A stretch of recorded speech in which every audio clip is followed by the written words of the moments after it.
Yo, what's up? Welcome back to another episode of The Sauce. As I'm sure you saw on Twitter, I'm cooking right now, man. I swept both sports last night again. 30-5 on the website since Monday. It's not, if you're new to this channel, it's not usually like this. Like, the goal is 55%. This is wild. We're going to come crashing down eventually, but this is awesome while it's lasting, man. And you know what? I'm recording Monday's game right now, and Sunday's game didn't even start yet. So by the time you're watching this, we may already have crashed and burned. But as of right now, let's keep this rolling, man. We got Steelers on the road in Buffalo. This game was originally supposed to be today. It's now tomorrow. This line is Buffalo -10 at home, and the total sitting down at 37.5. Let's do it. Welcome to the Sauce. The Sauce. Sauce. Hey, get the sauce. So like I said, this line's at 10. It did drop down to 9.5, and I even saw some 9s out there during the weather report stuff. Because it was supposed to be really bad weather, and I guess a bunch of people bought in on the Steelers, thinking it was just going to be a nasty game. But as soon as they pushed the game back to Monday, the line immediately went back up to 10. According to the data they're giving us, public's leaning towards the Bills with sharp action in on the Steelers, but again, take this data with a grain of salt. Let's talk injuries. Pittsburgh completely good to go on offense. In fact, even the depth of the offense is healthy for the Steelers. There is nobody hurt on the offensive side of the ball for Pittsburgh at all. Unfortunately, they can't say the same on the defensive side of the ball. The biggest one is TJ Watt. He's been officially ruled out for this game. Also, Cole Holcomb, Quan Alexander, both their inside linebackers, both still on the IR. These guys have been out. That's not new, though. These guys have been out for multiple months. Keanu Neal is still on the IR at safety as well. There is some good news here for Pittsburgh, though. Casey, their other safety, Casey, he's back from suspension. He missed the last 4 games, I believe it was, for a quote-unquote dirty hit that really wasn't even that bad. And his interview, he was pissed when he got suspended, and his interview was awesome. Google that.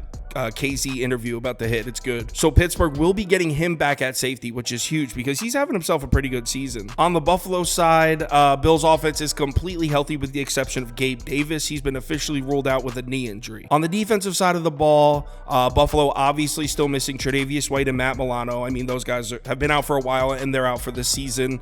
Rasul Douglas and Dotson, the linebacker, they're both listed as questionable. Douglas hasn't practiced all week and Dotson only practiced on Friday. So I'd say both those guys are probably game time decisions. So before we get into any numbers, let's take a look at the weather because obviously this game's already been moved. The weather is a question mark, and it looks like it's going to be okay here. Just cold as hell.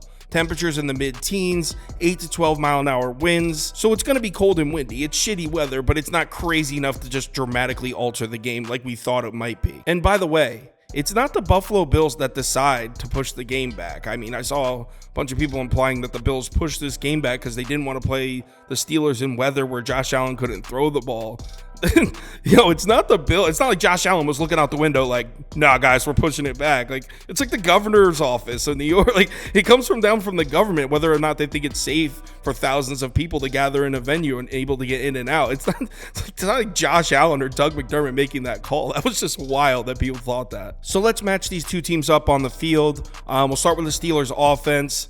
Pittsburgh's passing game as a whole this season, as we know, hasn't been good. They're 20th in DVOA, 21st in passer rating, 23rd in yards per pass attempt. But have the Steelers found their savior at quarterback in Mason Rudolph? Which is just a wild sentence to even say. I can't believe that even came out of my mouth.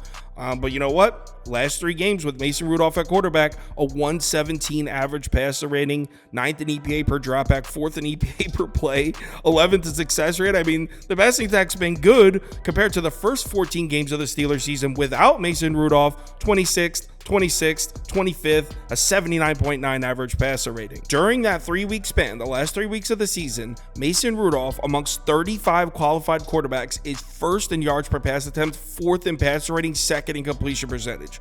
What is going on here? Now, we do have to take note that his first 2 games were against Seattle and Cincinnati, 2 pretty terrible defenses, and then he saw Baltimore in a game that meant nothing to them. Now, the Ravens did play a lot of their starters, but still, it was a meaningless game for the Ravens, so do have to take note that he's definitely been in a bit of an easy spot, but still, these numbers are official. This will definitely be his toughest test to date, though, going on the road in Buffalo. On the season, the Bills have been great against the pass. They're 9th in DVOA, 7th in opponent passer rating, 6th in yards per attempt allowed. But Buffalo's defense has actually been even better than that recently.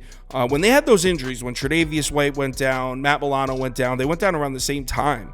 The 6 games after that, they were 32nd in EPA per play, 29th in EPA per dropback, 31st in success rate per dropback. It was looking like the Bills' defense was going to be one of the worst in the NFL with the injuries. But in the 7 games since that stretch, the last 7 games, 4th, 1st, 9th, the opponent pass rating went from a 106.6 to a 65.9. So the Bills really figured their shit out. And by the way, want to know some of the quarterbacks they've seen in the last 7 games? Patrick Mahomes, Dak Prescott, Jalen Hurts, Tua Tagovailoa. So it's not like they've had an easy schedule either. As we know, the anchor of this Buffalo defense is the pass rush.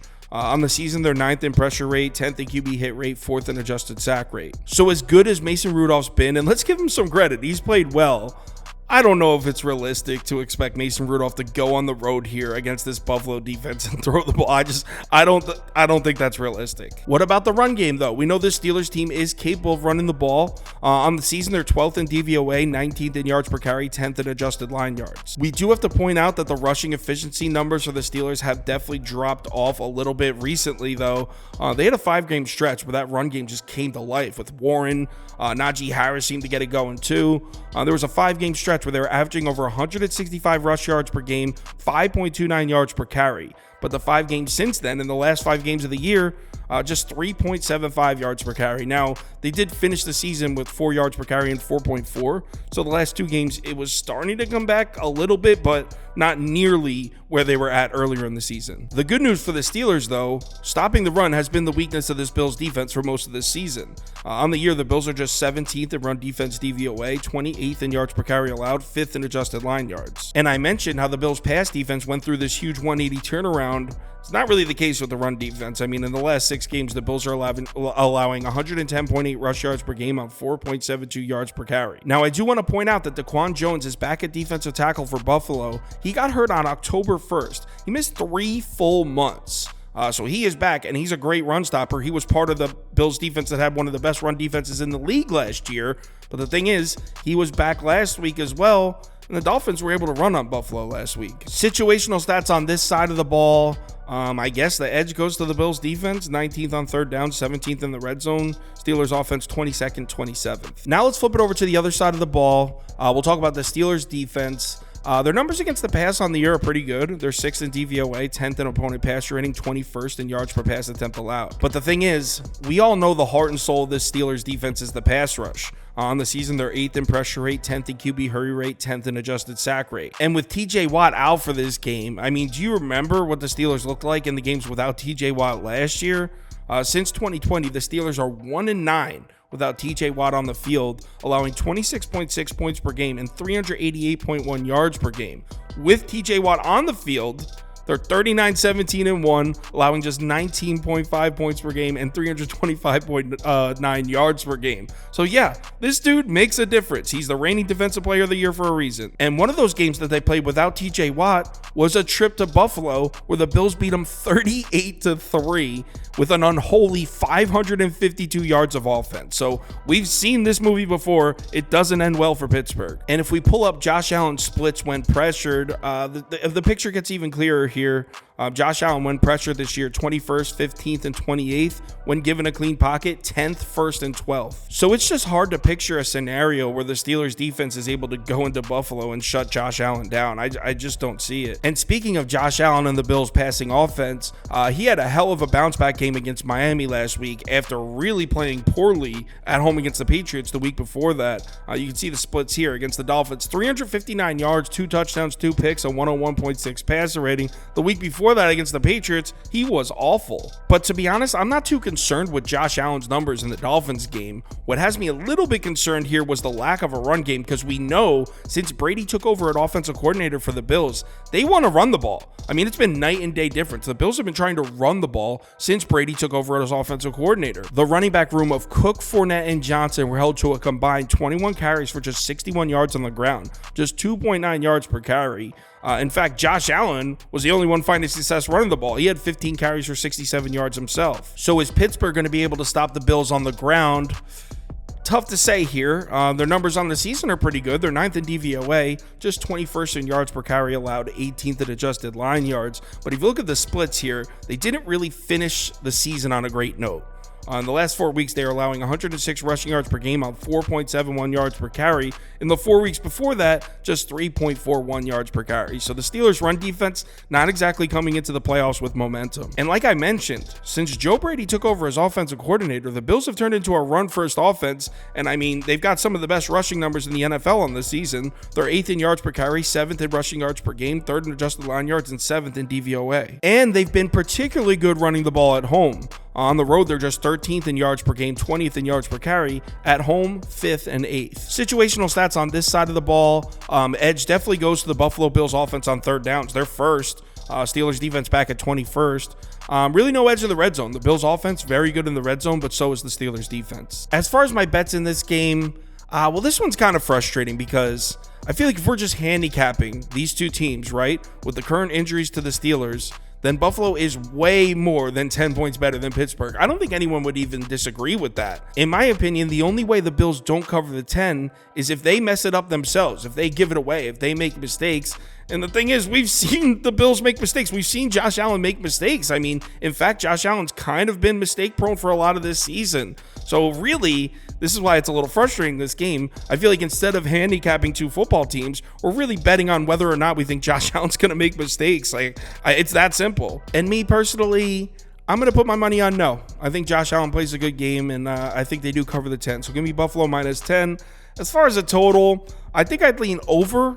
I think the Bills are going to score points. So I want to bet the Steelers team total over, but it's all the way down at 13.5, which means the market agrees with me that points are going to be at a premium for Pittsburgh. So what I think I might do is Buffalo minus 10 and maybe Buffalo team total over 23.5. That's where I'm leaning. And I want to be clear because there were questions about the Browns-Texans video. So these videos are recorded the day before, and I share all my notes. The day of the game, I post on the website what I'm actually betting. So, for example, in the Browns-Texans game, I said I like the Texans and I like the under. The next morning when I was placing my bets and posting the ticket, we were talking in the office and we made a last-minute decision to switch from the under to the Cleveland team total under. So that's how this, most people already know that subscribe to this channel, but in case you're new, that's how the process works. But anyway, Buffalo minus 10 with a lean towards Buffalo team total over. Let's go Bills. If you want my top bets for all sports, parlays of the day, or you want to join our Discord, head over to KyleKirms.com. The information is right on the homepage.